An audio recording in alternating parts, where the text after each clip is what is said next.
और इस वक्त सूरत हाल ये है कि खान साहब कह रहे हैं कि अब ताकत तो है ही नहीं आपके पास, इख्तियार है ही नहीं इनके पास, ये सारे जाली आकर बैठे हुए, मैं इनके साथ क्यों बात करूं।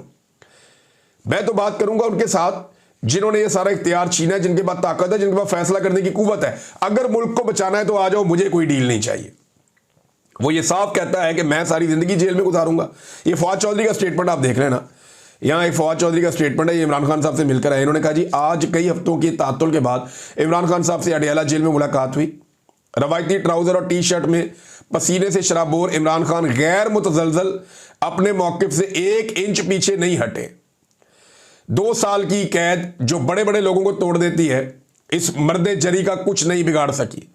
मैंने बहरहाल उनसे रिक्वेस्ट की कि टेम्परेचर पीछे लाना है मुल्क के मफाद में, और अपोजिशन अलायंस बनाकर मुज़ाकरात किए जाएं और एस्टेब्लिशमेंट और सियासी जमातों से सबसे मिलकर बात की जाए।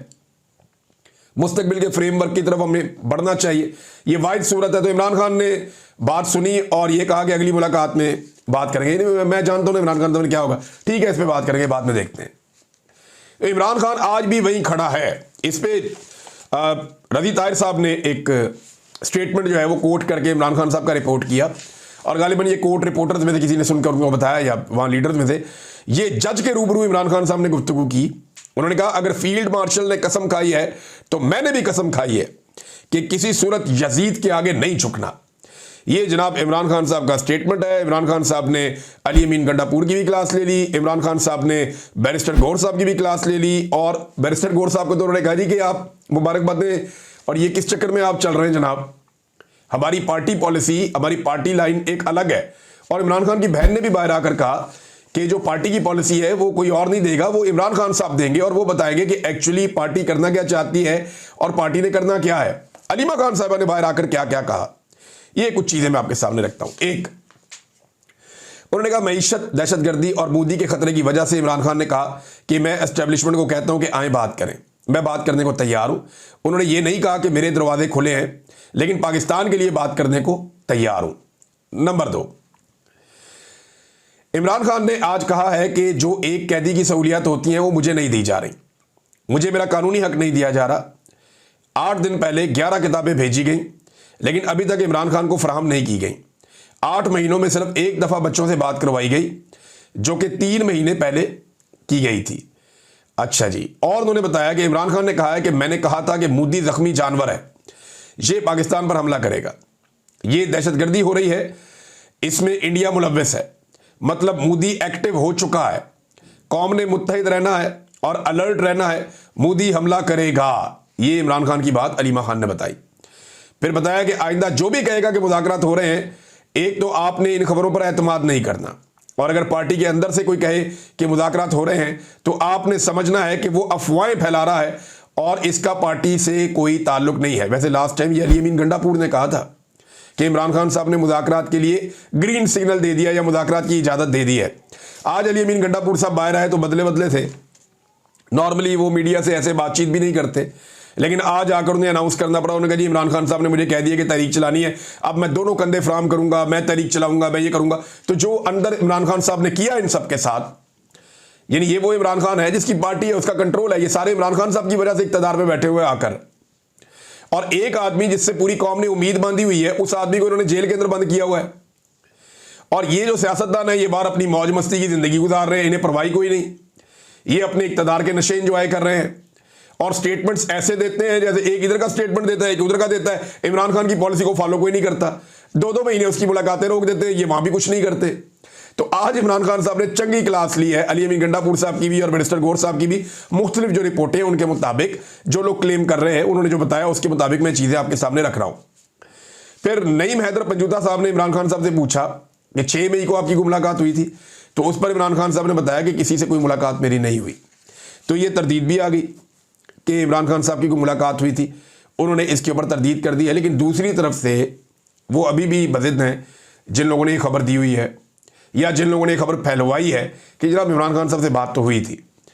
और वो एक्चुअली मामला ये था, जो अभी 1-2 और दोस्तों ने मुझे बताया, उन्होंने कहा जी एक्चुअली मामला ये था कि जंग की सूरत में इमरान खान साहब को सिक्योर करने के हवाले से उन तक कोई इन्फॉर्मेशन पहुंचाई गई थी और उन्हें एक ब्रीफिंग दी गई थी, और उसमें इमरान खान साहब से रिक्वेस्ट की गई थी कि आपने कोऑपरेट करना है। लेकिन इमरान खान साहब की जानिब से या उनकी पार्टी की जानिब से इसमें तरदीद आ चुकी है। तो जब उन्होंने कह दिया कि नहीं हुआ, तो जब तक दूसरी साइड या पाकिस्तान की एस्टेब्लिशमेंट या डीजी आईएसपीआर खुद आकर नहीं कहते कि वाकई में इमरान खान साहब से 6 मई 7 मई को कोई मुलाकात हुई थी, तो तब तक तो अभी हम कुछ नहीं कह सकते, क्योंकि एक पार्टी ने बात की, दूसरी पार्टी तो बात करती नहीं, सामने आती नहीं। तो जिस पार्टी ने बात की उन्होंने कहा जी मुलाकात हुई नहीं, अब दूसरी पार्टी आकर क्लेम करे तो फिर ही बात आगे बढ़ेगी, वरना ये बात यहीं पे रुक के खत्म हो जाती है। अब नाज़रीन, एक और स्टेटमेंट है जो इमरान खान साहब ने दिया, मल्टीपल स्टेटमेंट्स हैं, और उन्होंने कहा जी कि खैबर पख्तूनख्वा में लंगड़ी लूली हुकूमत के बजाय आप इस्तीफा दे दें या असेंबली तहलील कर दें। इसको इमरान खान साहब ने इसको तरजीह बनाने का कहा। उन्होंने कहा आईजी तो तुम कर नहीं सकते अपनी मर्जी का चेंज, तो ऐसी हुकूमत का क्या फायदा, ये भी ताना इमरान खान साहब ने दिया।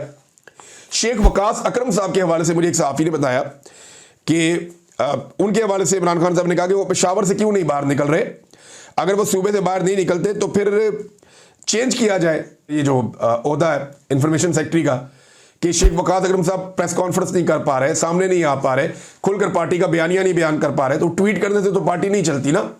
तो इस पे भी इमरान खान साहब ने तनकीद की। बैरिस्टर गौहर साहब के मामले में, शेख वकास अकरम साहब के मामले में, अली अमीन गंडापुर साहब के मामले में इमरान खान साहब ने बड़ी क्लैरिटी के साथ इनके सामने चीज़ें रखी और बड़ी सख्ती के साथ अपने मौक़िफ़ को दोहराया है।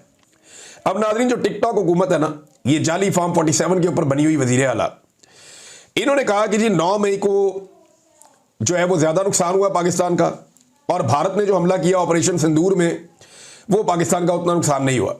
मोदी की मोहब्बत में ये ख़ानदान अंधा होता चला जा रहा है। मोदी के इश्क और उसके प्यार के अंदर ये बाप बेटी जो है वो बहते चले जा रहे हैं। इन्हें समझ नहीं आ रही कि ये अपने यार मोदी को कैसे फ़ायदा पहुंचाएं। यानी अब वो ये कह रहे हैं, यानी इमरान खान से इनका खौफ इतना है, इनको मोदी से डर नहीं है, कैदी से डर है। ये मोदी से नहीं डरते, ये कैदी से डरते हैं। ये मोदी के खिलाफ नहीं है, ये कैदी के खिलाफ है। ये मोदी को पाकिस्तान का दुश्मन नहीं समझते, ये कैदी को पाकिस्तान का दुश्मन समझते हैं। आप अंदाजा करें इनकी सोच का कि टिकटॉकर वज़ीर आला फरमा रही हैं कि पीटीआई ने ज्यादा नुकसान किया 9 मई को और भारत ने कम नुकसान किया। तो जनाब, मैं चंद चीजें आपके सामने रखता हूं। क्या पाकिस्तान तहरीक इंसाफ ने बहुत सारी मसाजिद तबाह कर दी? क्या पाकिस्तान तहरीक इंसाफ ने पाकिस्तान में दर्जनों मिसाइल दाग दिए? क्या 50 से ज्यादा शहरी और फौजी जवान जो है वो शहीद कर दिए? क्या पाकिस्तान के अंदर बम और ड्रोन हमले किए? क्या पाकिस्तान का पानी जो है वो पाकिस्तान तहरीक इंसाफ ने रोका? कश्मीर में 3000 से ज्यादा नौजवान गिरफ्तार और गायब कर दिए गए हैं, जबकि 50 से ज्यादा को शहीद कर दिया गया है। ये सारा कुछ जो है क्या पाकिस्तान तहरीक इंसाफ ने या इमरान खान ने किया है? हद हो गई वैसे इनके पागलपन की। एक तो मोदी को बचाने के चक्कर में, दूसरा इमरान खान को लटकाने के चक्कर में ये खानदान अंदाजन तकरीबन पागल हो चुका है। यानी ये स्टेटमेंट पागलपन की हद तक है। कौन देगा ऐसा स्टेटमेंट? यानी कंपैरिजन कर रहे हैं जी, पीटीआई ने ज्यादा बुरा किया पाकिस्तान के साथ, तो फिर 9 मई के बाद आर्मी चीफ को फील्ड मार्शल बना देते आप, अगर वो ज्यादा बड़ी लड़ाई थी तो।